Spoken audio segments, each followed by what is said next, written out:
صد افسوس که زندگی رو نه از انتخاب کردن نتوانستم.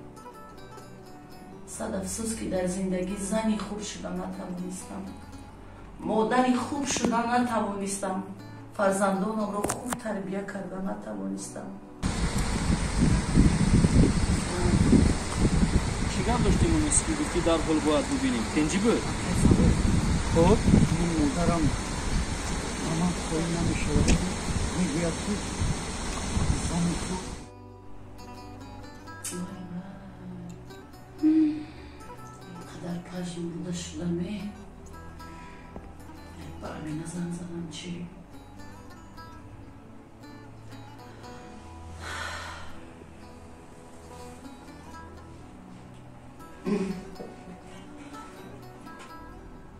الو امینه السلام علیکم خوب هستی؟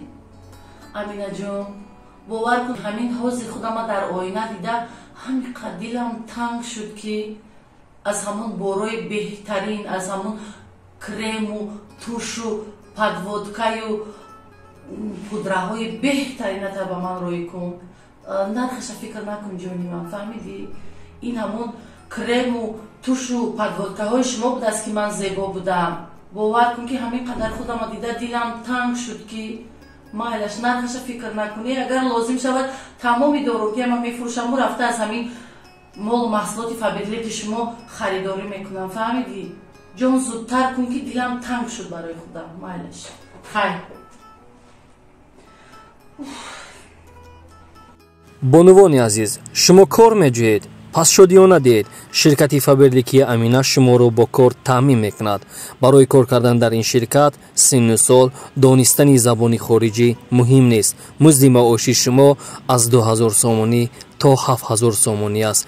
در رقم های در زیر بوده حتما نویسید برای کار.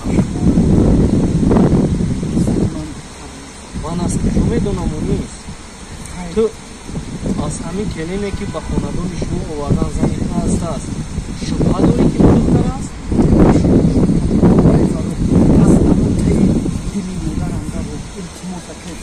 من میدونم که شما میدونید که زنی من دختر نیست. صد افسوس این حیات رو بینم کی بودم و کی شدم. در یک خانه های زندگی میکردم که همه خانه های من رو دیده آرزو میکردم.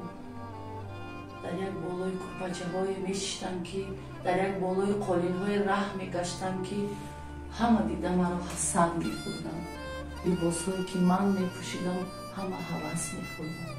ولی صد افسوس حالم رو بین احوالم رو بین خودم تنها موندم. من از کجا میدونم اون نیست تکرارم میگم با تو لیکن این مسئله اویلوی شما است. من چی کار دارم با کاری شما؟ اکای فروخ من میدونم که زنی من دختر نیست. از کجا میدونی که نیست؟ من میدونم اکای فروخ من حس میکنم که زنی من دختر نیست. شما از ته دلی مادرم در التماس خواهش میکنم شما این کار کرده میتونید اکای فروخ. شوهری که یک حیات او رو تمام میکردم او رو ملامت میکردم او رو سرزنش میکردم که تو پیر هستی تو کلان سال هستی باید رو دیده با کرپا دراز میکردی گفته با او جنگ میکردم. صد افسوس این پیر همه را پرداخت و رفت. فرزندانی که با صد ناز و نعمت با صد